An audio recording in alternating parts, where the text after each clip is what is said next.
opisyalis ng Boy Scouts, maging ating punong guro, mga magulang at mga guro. Ating saksihan ang pagmamarcha ng mga Scouts. Saksihan natin ang lakad pasulong ng mga Boy Scouts kasama ang kanilang mga magulang.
Sa pagpapag...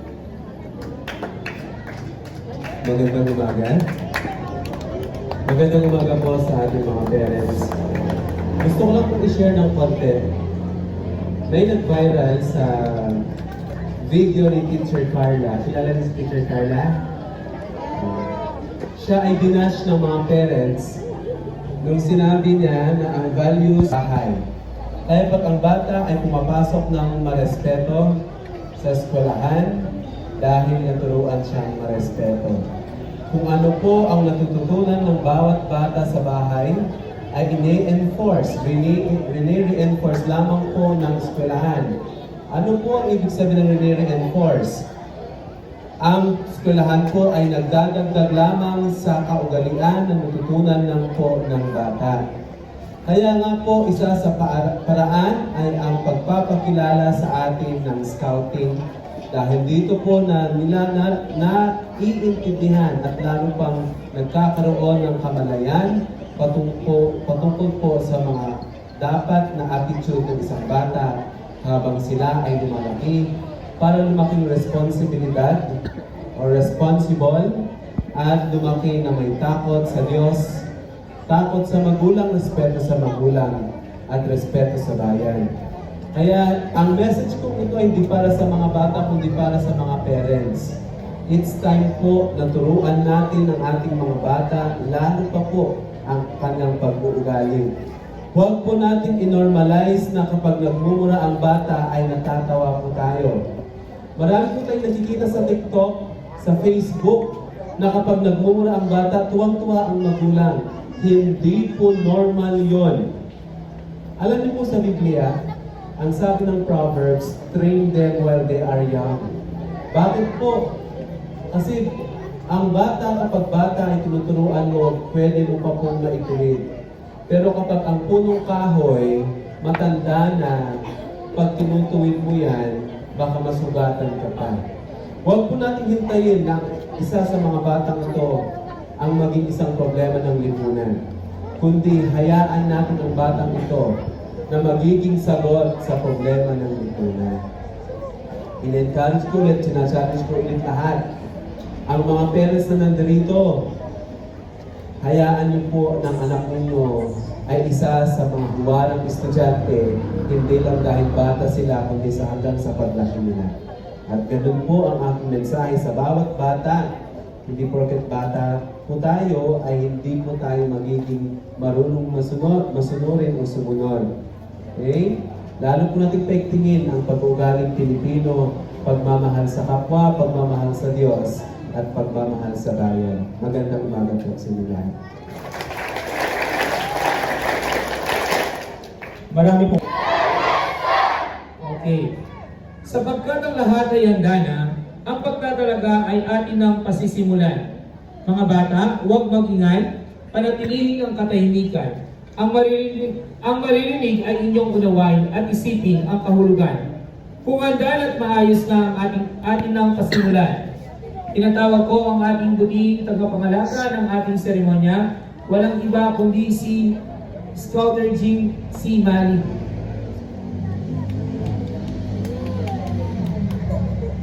Mangyari po lamang ang mga langkay. Ayun na po. Langkay, kawan, and troop leaders po. Yes po. Okay po. Patlang kamay ng. Kayo ba, bilang nakatatandang puno ng kawan at tropa, ay nangangakong tutulong ng tapat sa samahan at magiging masigasig sa pagtulong ng ating mga scouts? Ready, front. Maaari na kayong umupo. Narito kayo ngayon upang ipakita ang inyong pagnanais na sumapi sa kilusang pang-scout. Bago po kayo tanggapin, ay sagutin ninyo ang katanungan ito. Umarito ba kayo upang magpatalaga sa inyong sariling kagustuhan? Kung ganon, ipagpatuloy ang seremonya. Ready, front. Pan.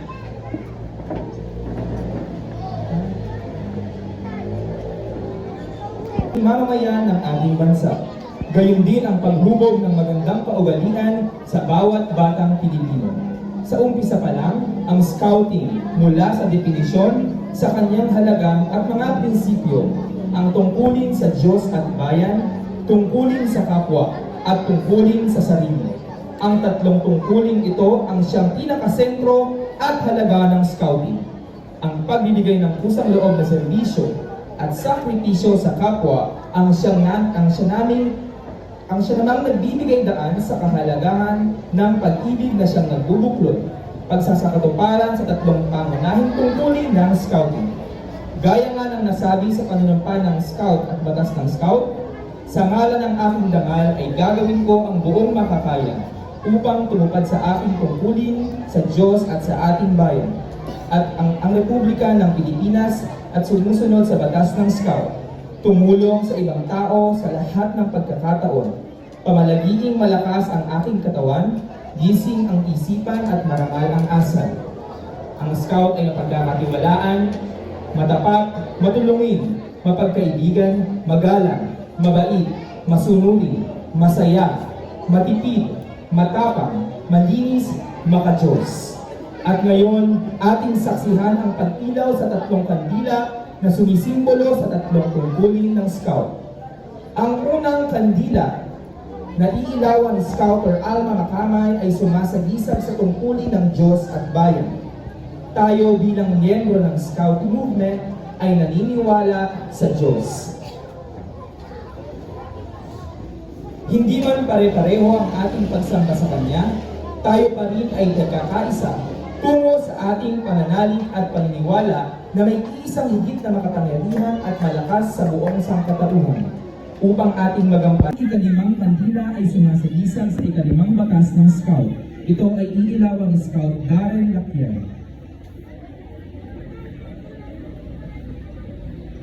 Ang Scout ay magalang. Ang Scout ay magalang sa sino man o ano puman ang gulong nito o katayuan. Alam niya na ang mabuting pag-uugali ay daan Tungo sa ating downing of neckerchief and cup upang tuluyan ang maging ganap ang pagiging scout ng mga bagong miyembro. Mga magulang, maaari na po nating tapatan ang ating mga anak.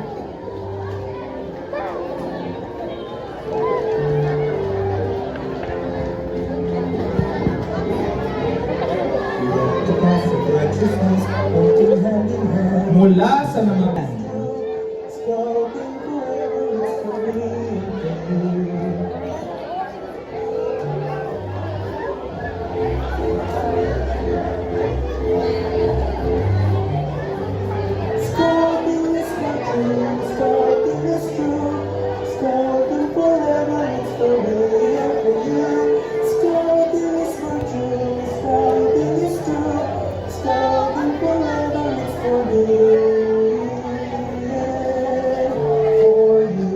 maaari na po natin isuot ang neckerchief at cup.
Kumain na! School ay formal ng bahagi ng Scout movement na pinamumunuan ng Boy Scouts of the Philippines sa ating bansa. Bigyan natin ang mga sarili ng isang pugay palakpak! Boy Scouts of the Philippines! Mabuhay!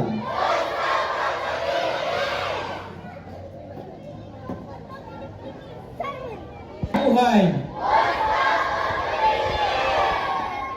Sa ating punong guro, Sir Delio Sanadan, sa ating po Scout Coordinator, Ma'am Alma Makamal, sa mga guro po, Scouters, sa mga magulang, at syempre sa ating mga batang Scouts. Isang mapagpalang araw sa ating lahat. Ngayong araw ay isang napakalagang okasyon para sa ating lahat. Ito ay ang investiture ceremony, na kung saan formal na nating kinikilala at tinatanggap ang mga batang Scout bilang bahagi ng Boy Scout of the Philippines. Mga mahal naming Scouts, ang araw na ito ay tungkol sa pagsusuot ng hindi lamang tungkol sa pagsusuot ng uniforme o pagtanggap ng neckerchief. Ito ay isang pangakong gagawin ninyo, pangakong magiging masunurin, mabait, magalang, at higit sa lahat, handang tumulong sa kapwa. Ang Scout Oath and Law ay magsilbing gabay ninyo sa araw-araw, sa bahay man, sa paaralan o sa ating komunidad. Nais ko rin pasalamatan ang ating mga magulang at mga guro na patuloy na gumagabay sa ating mga batang Scout. Dahil sa inyong suporta, natututo silang maging responsable, disiplinado at mapagmalasakit. Mga bata, tatandaan ninyo ito. Kahit maliit pa kayo, malaki ang kaya ninyong gawin. Ang simpleng paggalang sa mga magulang, pagsunod sa ating mga guro, pagtulong sa kaibigan, at pag-aalaga sa kalikasan ay malaking bahagi ng pagiging isang tunay na Scout. Ngayon, habang kayo ay pinagtitibay bilang Scout, dalhin ninyo sa puso ang Scout motto na laging handa. Laging handang tumulong, handang gumawa ng mabuti, at handang maging mabuting halimbawa sa lahat. Maraming salamat po at mabuhay ang ating mga batang Scouts.